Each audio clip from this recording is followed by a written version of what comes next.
పోసాని కృష్ణమురళి తన పేరు చెప్తే అంటే కొన్ని సినిమాల గురించి కానీ తను మాట్లాడే విధానం గురించి కానీ తను చాలా పాపులర్ అయ్యారు. కాకపోతే ఈ మధ్య ఒక ఇంటర్వ్యూలో తను మాట్లాడిన కొన్ని వ్యాఖ్యలు అయితే సోషల్ మీడియాలో తెగ వైరల్ అవుతున్నాయి. అయితే దానికి సంబంధించి ఇప్పుడు మనకి ఆ కథకి సంబంధించి ఇంకా అసలు ఏం జరిగింది ఏంటి అని వివరించడానికి మనతో పాటు ఉన్నారు ప్రముఖ సినీ క్రిటిక్ యజ్ఞమూర్తి గారు. నమస్కారం సార్. నమస్తే శ్రీ. సార్, ఇప్పుడు చూస్తుంటే పోసాని కృష్ణమురళి గారు కొన్ని వ్యాఖ్యలు అయితే చేయడం జరిగింది చిరంజీవి గారి గురించి. సో అదొక ఇంటర్వ్యూలో ఆ ఇంటర్వ్యూయర్ అడుగుతుంటే తను మాట్లాడడం జరిగింది. సో తను మాట్లాడిన దాంట్లో నిజంగా అది వాస్తవం అంటారా, లేకపోతే అది ఇంటర్వ్యూలో తను కొంచెం హైలైట్ అవ్వడానికి అలాంటివి మాట్లాడారంటారా? అసలు దేనికోసం అట్లా మాట్లాడారా సార్? ఇప్పుడు ఏదైతే సోషల్ మీడియాలో వైరల్ అవుతున్నాయో అతని మాటలు, అవన్నీ కూడా అతనికే నెగిటివ్ అవుతున్నాయి. ఎందుకంటే తెలుగు సినిమా పరిస్థితి ఆంధ్రప్రదేశ్లో ఏంటి అని ఒక క్వశ్చన్ వేసుకున్నప్పుడు మనకు తెలుసు, కొంతకాలం క్రితం అక్కడ మిగతా అన్ని చోట్ల టికెట్ రేట్ ధరలు పెంచారు, ఆంధ్రప్రదేశ్లో తగ్గించారు, ఉన్నాయి కూడా తగ్గించారు. అప్పుడు దాని విషయం మీద మాట్లాడటం కోసం చిరంజీవి, ప్రభాసు, రాజమౌళి, మహేష్ ఇట్లాంటి వాళ్ళందరూ, నారాయణమూర్తి వీళ్ళందరూ వెళ్ళారు. సో ఒక సమావేశం అయ్యారు. ఆ సమావేశంలో చిరంజీవి గారు ఏవైతే మాట్లాడారో వాటిని ఈయనేం చెప్తున్నాడు, ఇప్పుడు ఈయన చెప్పిన మాటలు ఏంటి అంటే, ఇది నా రిక్వెస్ట్ అనుకోండి, లేదంటే నా హెచ్చరిక అనుకోండి అని చిరంజీవి అన్నారు జగన్ గారితో. సీఎం తోటి ఎవరైనా అట్లా మాట్లాడతారా? ఒక తమ్ముడు లాగా ఉంటాడు, అట్లాంటిది ఆయన అట్లా మాట్లాడేశాడు అంటే అవతల ఆ ఇంటర్వ్యూయర్ చిరంజీవి గారు నిజంగానే అన్నారు అంటే తల్లి సాక్షి అని మళ్ళీ ఈయన అనటం. మరి ఎందుకు రాలేదు అంటే మీడియా అంతా కమ్మ మీడియా వాళ్ళందరూ కూడా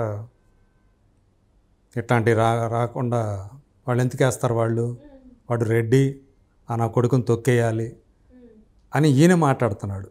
ఎవరిని నా కొడుకుని తొక్కేయాలి అని కమ్మోళ్ళు అనుకుంటారని ఈయన మాట్లాడుతున్నాడు అనమాట. అక్కడ జరగంది, కాకపోతే జరగందే జరిగినట్టు ఈయన ఊహించుకొని చెప్తున్నారంటారా? చెప్తున్నాడు. పైగా సీఎంను పట్టుకొని నా కొడుకునని ఈయన అంటున్నాడు. అంటే వాళ్ళు అనుకుంటారని ఈయన చెప్తున్నాడు. సరే, మీడియా మొత్తం కమ్మ మీడియా కాదు కదా, మిగతా మీడియా ఉంది కదా, సాక్షి ఉంది కదా, వేరే ఉండయి కదా. సో వాళ్ళ అనుకూలమైనటువంటి మీడియాలైనా సరే అది రావాలి కదా. మరి అది ఎందుకు రాలేదు? సరే, ఇవన్నీ కాదు. ఇంతకీ ఆ రోజు మీటింగ్ జరిగింది అక్కడ సీఎంకి సంబంధించినటువంటి కాన్ఫరెన్స్ హాల్లో. దాన్ని బయటికి పంపించేది ఎవరు? ఎడిట్ చేసి సీఎం ఆఫీస్ నుంచి, అంటే సీఎం ఆఫీసే.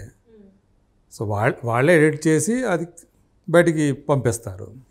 మరి ఎక్కడా రాలేదు అంటే ఎవరు దాన్ని ఇచ్చేశారు అంటే చిరంజీవి గారు చెప్పినటువంటి ఇది రిక్వెస్ట్ అనుకోండి, లేదంటే హెచ్చరిక అనుకోండి అని ఏదైతే చిరంజీవి గారు అన్నారో అది సీఎంఓనే బయటకు పంపలేదు కదా. మరి దాన్ని బట్టి అప్పుడు మీరు ఎవరిని బ్లేమ్ చేయాలి? మీరు చిరంజీవి గారి మీద మీరు ఇష్టం వచ్చినట్టు నువ్వు మాట్లాడేసి, అసలు నువ్వేం చేసావు? అసలు నువ్వు అక్కడ ఏం చేస్తున్నావు? నీకు ఇచ్చింది ఎఫ్డీసీ చైర్మన్ ఇచ్చారు. నీకు ఎందుకు ఇచ్చారు? నువ్వు నోరు చేసుకొని మాట్లాడతావు కాబట్టి, హావభావాలతోటి సినిమాల్లో ఏవైతే రకరకాల విన్యాసాలు చేస్తావో అట్లా హావభావ విన్యాసాలతోటి నువ్వు చేస్తావు కాబట్టి కొంత అటెన్షన్ జనాలు ఉంటుంది కాబట్టి, సో దానికి పనికి వస్తావు అనుకొని అది ఇచ్చినాడు. యాక్చువల్గా ఎఫ్డీసీ చైర్మన్గా నువ్వు చేయాల్సిందేంటి? అదేంటి ఎఫ్డీసీ అంటే? ఫిలింకి అలాగే టీవీ డెవలప్మెంట్ చైర్మన్ నువ్వు, అదొక కార్పొరేషన్. సో నువ్వు ఆంధ్రప్రదేశ్లో సినిమా అభివృద్ధికి లేదా టెలివిజన్ పరిశ్రమ అభివృద్ధికి నువ్వు ఏదైనా చేస్తావని కదా నీకు అది ఇచ్చారు. మరి అప్పటి నుంచి నువ్వు ఏం చేసావు? అసలు ఆంధ్రప్రదేశ్లో సినిమా అభివృద్ధి కోసం నువ్వు అసలు ఏం చేసావు? లేదా వేరే ఏదైనా ఎంటర్టైన్మెంట్ రంగం అభివృద్ధికి ఒక ఎఫ్డీసీ చైర్మన్గా నువ్వేం చేసావు? అసలు ముందు నువ్వు అది కదా నువ్వు చూసుకోవాల్సి ఉంది. అవన్నీ మానేసి వాళ్ళ మీద రాళ్ళేయటం, నోటుకు వచ్చినట్టు ఏదో నువ్వు మాట్లాడేస్తూ ఉంటావు. చంద్రబాబు నాయుడు గురించి మాట్లాడేస్తావు, లోకేష్ గురించి మాట్లాడేస్తుంటావు, ఇవన్నీ మాట్లాడేస్తుంటావు. కానీ నువ్వేమైపోతున్నావు అంటే నువ్వు అంత నేను చెప్తున్నంతా కూడా చాలా నిజం. సో అవతల వాళ్ళందరూ కూడా ఇలా ఇలాంటి దుర్మార్గాలు చేస్తున్నారు అని చెప్పేసి ఏదో నోటుకు వచ్చినట్టు మాట్లాడేస్తున్నావు. ఈరోజు నీ పరిస్థితి ఏంటంటే ఎవ్వరూ కూడా నీ మాటలు విశ్వసించట్లే. ఒక విదూషకుడు టైప్లో తయారైపోయాడు. ఇవాళ పోసాని కృష్ణమురళి అంటే ఇండస్ట్రీలో అందరూ కూడా ఒక కమెడియన్గానే అనుకుంటున్నారు. ఆయన తెర మీదే కాదు, తెర బయట కూడా ఆయన ఒక కమెడియన్ తరహాలో మారిపోయాడు. చిరంజీవి గారి మీద నువ్వు అనేటప్పుడు అంటే చిరంజీవి ఏ స్థాయి నుంచి ఏ స్థాయికి రావటం కోసం ఆయన ఒక మామూలు ఫిలిం ఇన్స్టిట్యూట్ నుంచి ఒక స్టూడెంట్గా మొదలైన ప్రయాణం, ఆయన చిన్న చిన్న పాత్రలతో మొదలైన ప్రయాణం, ఆయన ఎంత కష్టపడ్డాడు, ఒంటిని ఎంత హోనం చేసుకొని ఈ స్థాయికి వచ్చాడు. అందరితోటి కూడా ఒక వినయ విధేయాలతో మెలుగుతూ డౌన్ టు ఎర్త్ ఉంటూ స్టిల్ ఇప్పటికీ ఆయన అదేగా ఉన్నాడు. మెగాస్టార్ అయినప్పటికీ కూడా ఈరోజు ఆయన మనుషులతో ఆయన వ్యవహరించే తీరులో ఏం మార్పు ఏం రాల.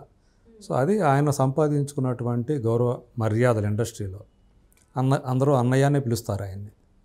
అలాంటి అతన్ని పెట్టుకొని నువ్వు నోటుకు వచ్చినట్టు అసలు జరగని విషయాన్ని ఏదో జరిగినట్టుగా ఆయన మాటని అన్నట్టుగా నువ్వు మాట్లాడాలంటే మేము పెద్ద బడ్జెట్ తోటి సినిమాలు తీయాల్సిన పరిస్థితి వచ్చింది. సో ఆ బడ్జెట్ని రికవర్ కావాలంటే మాకు కొంచెం సపోర్ట్ కావాలా. టికెట్ ధరలు కనుక కాస్త పెంచితే మాకు కొంచెం సపోర్ట్ దొరుకుతుంది. అదేదో జనం మీద భారం కాదు, అదేమో కంపల్సరీ కాదు. జనం కంపల్సరీ అయితే నువ్వు రుద్దుతున్నావు అనుకోవచ్చు. ఇది ఎంటర్టైన్మెంట్ రంగం. వాడు ఇష్టం ఉంటే సినిమాకి వెళ్తాడు, ఆ ధర పెట్టుకొని కొంటాడు, లేకపోతే లేదు. బయట మార్కెట్లో మనకి అనేక వస్తువులు ఉన్నాయి. అది ఆ ధరకి చాలా హై రేటువి ఉంటాయి. ఒకదానికి ఒకే రకమైనటువంటి వస్తువులు అత్యధిక ధరలు ఉంటాయి, అత్యల్ప ధరలో ఉంటాయి. దేని నాణ్యత దాందే. సో నువ్వు నాణ్యతను బట్టి నువ్వు ఆ ధర పెట్టి మనం కొందామా వద్దా. ఏ ఒక్క వస్తువు తీసుకోండి, సబ్బుల దగ్గర నుంచి, ఫ్యాన్ల దగ్గర నుంచి, టీవీల దగ్గర నుంచి, ఏసీల దగ్గర నుంచి, నువ్వు రోజువారీ మనం వాడుకునే వస్తువులన్నిటి దగ్గర నుంచి కూడా ఒక్కొక్క ధర, ఒక్కొక్క కంపెనీ వాడు ఒక్కొక్క ధర పెట్టుకుంటాడు. అది దానికి వర్త్ అనుకుంటే నువ్వు కొంటావు. వాడేం బలవంతంగా రుద్దట్లేదు కదా మా కొనమని. సినిమా కూడా అంతే, సినిమా టికెట్లు కూడా అంతే. ఆ సినిమా అంత వర్త్ఫుల్, ఇది 100 రూపాయలు పెట్టడదాకా సినిమా అనుకుంటే నువ్వు వెళ్తావు, లేదు అనుకుంటే మానేస్తావు. అందుగురించే పెద్ద పెద్ద సినిమాలు కూడా జనం రాక ఫ్లాప్ అవుతాయి. ఎందుకంటే జనం దానికి ఇష్టపడరు. సో చిన్న సినిమా అయినా సరే 200 పెట్టైనా సినిమాకి వెళ్ళి చూసి వస్తారు. కథ బాగుంటే చూసేసి వస్తారు. అది ప్రేక్షకుడి యొక్క ఛాయిస్. సో దీన్ని దృష్టిలో పెట్టుకునే చిరంజీవి గారు మాది హై బడ్జెట్ సినిమాలకి దానికి ధరలకు తగ్గట్టుగా, అంటే బడ్జెట్ తగ్గట్టుగా కథ కొంచెం సపోర్ట్ చేయండి అని చెప్పేసి ఆయన వినమ్రంగానే అడిగాడు.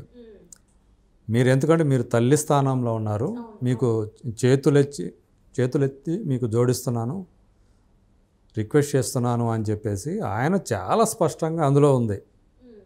అది వాళ్ళ మీడియాలోనే, వాళ్ళకి సంబంధించిన మీడియాకి సంబంధించిన క్లిప్పింగ్లే ఇప్పుడు సర్క్యులేట్ అవుతున్నాయి. ఎక్కడా కూడా అందులో ఆయన ఇది రిక్వెస్ట్ అనుకోండి, లేకపోతే హెచ్చరిక అనుకోండి అనే మాట, అసలు అట్లా హెచ్చరిక అనే మాట ఎక్కడా కూడా ఆయన అసలు ఆయన మనస్తత్వం కూడా అదే కాదు. ఇప్పుడు అదే వీడియోలో ఇప్పుడు పోసాని కృష్ణమురళి గారు చెప్తున్న దాంట్లో కులం తీసుకొచ్చారు. అంటే ఇప్పుడు ఎన్నికలు ముందున్నాయి కాబట్టి కుల రాజకీయాలకి సపోర్ట్ చేస్తున్నట్టే తను మాట్లాడాడు. ఆయన ఎందుకో తెలీదు మరి. అంటే ఆయన అదే కులానికి సంబంధించిన వ్యక్తి అయినప్పటికీ కూడా కమ్మ అని చెప్పేసి ఏదో మాట్లాడుతున్నాడు. అంటే కమ్మలకు వ్యతిరేకంగా సాధ్యమైనంత వరకు ఆయన వాళ్ళకి అనుకూలంగా అవతల బలమైన వీళ్ళకి, ఈ కమ్మ కులానికి వ్యతిరేకంగా ఇంకొక బలమైన ఇంకొక కులానికి సపోర్టుగా ఆయన మాట్లాడుతున్నాడు. అసలు ఇక్కడ కులాల సంగతే తీసుకురావాల్సిన అవసరం లే. ఎందుకంటే అది ఏ మీడియాలో కూడా రాలా. ఆయన అట్లా మాటలు అంటున్నట్టు నువ్వు కల్పించి చెప్తున్నావు అంతే. ఒకవేళ ఉంటే అది జరిగిందంతా కూడా అక్కడే సీఎం దగ్గరే కాబట్టి ఆ వీడియోలు బయటికి రావాలి కదా, ఏదో ఒకటి ఉండాలి కదా దానికి సంబంధించి. నువ్వు తల్లి సాక్షి అన్నావంటే నీకు నేను ఏమన్నా నిన్ను. దీనివల్ల ఆయనకు వచ్చే ఉపయోగం ఏంటి సార్? అసలు ఏం లేదు, నోటికి ఏది వస్తే అది మాట్లాడటం అంతే. కొంతమందికి ఒక రకమైన దాన్ని తీట అంటారు అన్నమాట, నోటి తీట అంటారు. సో ఆ రకమైనటువంటి తీటతో ఆయన బాధపడుతూ ఉంటాడు. సో ఎప్పుడు అందుకని ఏదో ఒకటి ఎవరికైతే తనకు నచ్చని వాళ్ళు ఎవరైతే ఉంటారో వాళ్ళ మీద ఏదో ఒక రాయి ఇసిరేజ్ చేయటం అనమాట అట్లా. సో ఆయన రైటర్గా మంచి వర్త్ఫుల్ రైటర్. సో ఆయన కథలు అందించిన, సంభాషణ అందించిన, స్క్రీన్ ప్లే అందించిన చాలా సినిమాలు చాలా పెద్ద పెద్ద విజయాలు సాధించాయి. నో డౌట్ అందులో. ఎందుకంటే పరుచూరి గోపాలకృష్ణ, పరుచూరి బ్రదర్స్ శిష్యుడు ఆయన. సో వాళ్ళ దగ్గర రాటు తెలియని వ్యక్తి. శ్రీహరి హీరోగా, విలన్ నుంచి హీరోగా పరివర్తన చెందినప్పుడు వచ్చినటువంటి సినిమాలకు అన్నిటికీ కూడా కథా మాటలు అందించింది ఈయనే. సో ఇలాంటి ఒక మంచి రచయిత. తర్వాత నటుడిగా కూడా తను ప్రూవ్ చేసుకున్నాడు. ఇప్పుడు ఆ నటన తీసుకొచ్చేసి నువ్వు ఇక్కడ పెడుతున్నావు. అలా నువ్వు నటించినంత మాత్రాన జనాలకు నిజాలు తెలియకుండా పోవు కదా. ఇవాళ పోసాల కృష్ణమురళి మాటల్ని ఎవరూ విశ్వసించటం లేదు అనే మాటే బలంగా వినిపిస్తుంది.